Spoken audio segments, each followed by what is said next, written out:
Hello everyone, welcome to tasty food recipes. आज मैं आपके साथ शेयर करने जा रही हूँ मसाला पीनट्स की रेसिपी, जिसे हम मसाला मूंगफली भी कहते हैं। मार्केट में पैकेट वाला जो मिलता है हल्दीराम या अग्रवाल में, हम उसे बहुत महंगा खरीदते हैं।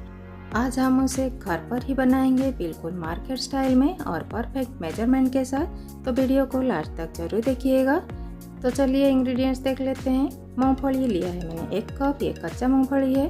बेसन 4 से 5 टेबल स्पून चाहिए हमें। राइस फ्लावर यानी चावल का powder 2 table spoon. Cornflour 2 table spoon. दोनों में से कोई एक भी ले सकते हैं आप। रिफाइन ऑयल ले लेंगे फ्राई करने के लिए। इसके अलावा हम एक मसाला बनाएंगे। सारे मसाले मिक्स करके मूंगफली में कोट कर लेंगे।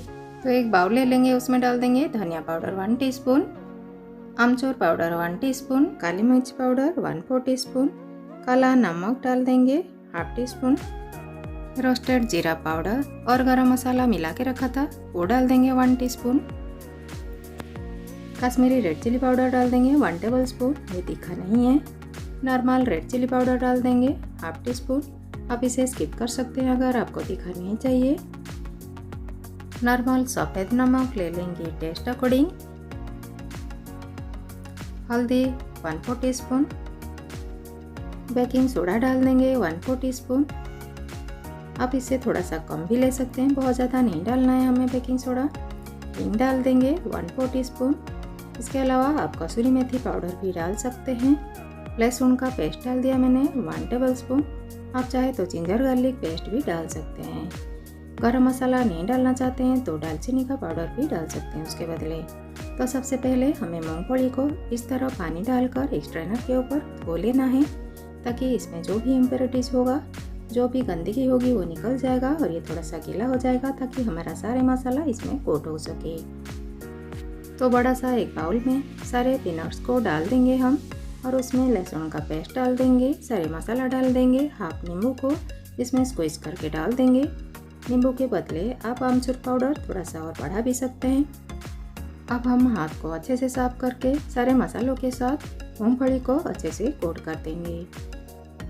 तो अच्छे से हम इसे मिला देंगे ताकि सारे मसाला इसमें अच्छे से कोट हो जाए मूंगफली में। अब हम इसमें डाल देंगे बेसन। बेसन मैंने पहले 4 टेबल स्पून डाला है। राइस फ्लावर डाल देंगे 2 टेबल स्पून। कॉर्नफ्लावर डाल देंगे 2 टेबल स्पून। आप चाहे तो दोनों में से कोई एक भी डाल सकते हैं, राइस फ्लावर और कॉर्नफ्लावर में से कोई एक भी डाल सकते हैं। जो भी आपके पास अवेलेबल है आप वो डाल दीजिए। दोनों में से कोई एक डालना चाहते हैं तो क्वांटिटी को बढ़ा दीजिएगा और राइस फ्लावर ही डालिएगा, क्योंकि इसमें ज़्यादा अच्छे से क्रंचीनेस आता है। तो सारे चीज़ों को अच्छे से मिक्स कर देंगे 2 टेबल स्पून पानी डाल के। बहुत ज़्यादा पानी हमें नहीं डालना है, वरना ये बहुत ज़्यादा गीला हो जाएगा और इसमें और बेसन और राइस फ्लावर वगैरह की ज़रूरत पड़ेगी। तो हमें सिर्फ 2 टेबल स्पून पानी डालना है। अगर आपको थोड़ा सूखा लग रहा है तो आप थोड़ा सा और डाल भी सकते हैं। सारे मसाले जो अभी हमने इसमें कोट कर दिया, तो उसमें से आप आधा रखकर फ्राई होने के बाद भी गरम गरम इसमें कोट कर सकते हैं। लेकिन अक्सर बच्चे आँख में हाथ लगा देते हैं और उन्हें मिर्च लगता है, आँख जलने लगता है, तो इसीलिए मैंने अभी सारा डाल दिया।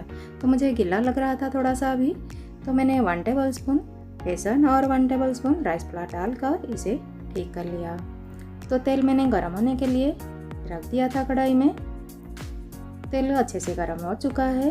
अब हम इस तरह एक स्पैटुला के हेल्प से सारे मूंगफली को फ्राई होने के लिए डाल देंगे। आप चाहे कोई स्पून या हाथ से भी डाल सकते हैं, लेकिन उसमें रिस्क रहता है, तो इस तरह हम डाल देंगे। एक फॉर्क या स्पून के हेल्प से हम इसे अच्छे से चला देंगे। ऐसे करने से सारे मूंगफली अलग अलग हो जाएंगे, एक दूसरे से नहीं चिपकेंगे, क्योंकि हमने इसमें बेसन वगैरह डाला है और ये गीला है, तो तेल में जाने के बाद ये चिपक सकता है। तो हमें डालते ही इसे थोड़ा सा चला लेना है फॉर्क से। तो इस तरह आप देख सकते हैं अभी इसमें झाग आ रहा है और इसे मैं लगातार थोड़ी सी बीच बीच में चला रही हूँ।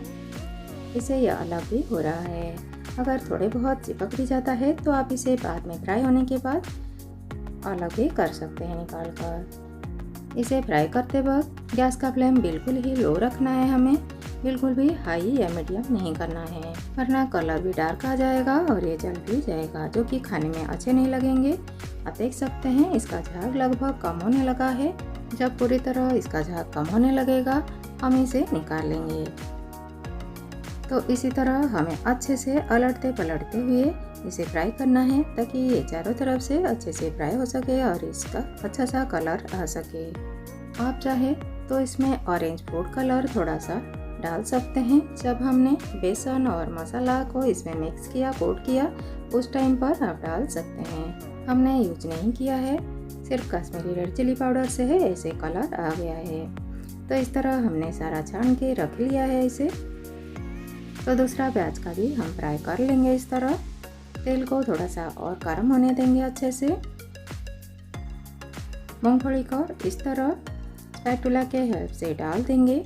हाथ में डालेंगे तो आपके ऊपर चटक के गिर भी सकता है और आपका हाथ जल सकता है। डालने के साथ साथ ही हम फर्क से चला लेंगे थोड़ा सा, ताकि सारे मूंगफली एक दूसरे से चिपके नहीं, अलग अलग हो जाए। तो इसी तरह हम सारे मूंगफली को फ्राई कर लेंगे। तो इसी तरह सारे फ्राई करने के बाद इसे ठंडा कर लेंगे और ठंडा करने के बाद इसे किसी भी एयरटाइट कंटेनर में रखकर 1 से 2 महीने के लिए स्टोर भी कर सकते हैं, ये खराब नहीं होगा। आप इसकी आवाज़ सुन सकते हैं कितना क्रंची है। अब हम इसके ऊपर थोड़ा सा चाट मसाला छिड़क देंगे, इससे और भी ज़्यादा ये टेस्टी बनेगा। आप देख सकते हैं सारे मूंगफली में अच्छे से कोट हो रखा है मसाले और बेसन भी, बहुत अच्छे से फ्राई भी हो रखा है, बहुत ही क्रंची बना है ये। तो सीजन चाहे कोई भी हो, मानसून हो या विंटर, चाय का टाइम हो या फिर कभी भी कुछ चटपटी खाने का मन करा, तो आप इसे बनाकर एंजॉय कर सकते हैं, बहुत ही कम टाइम लगता है। तो कैसी लगी आज की रेसिपी कमेंट सेक्शन में हमें ज़रूर बताइएगा। पसंद आई तो लाइक कीजिएगा, फैमिली और फ्रेंड्स के साथ शेयर कीजिएगा, चैनल को सब्सक्राइब करना मत भूलिएगा। Thank you.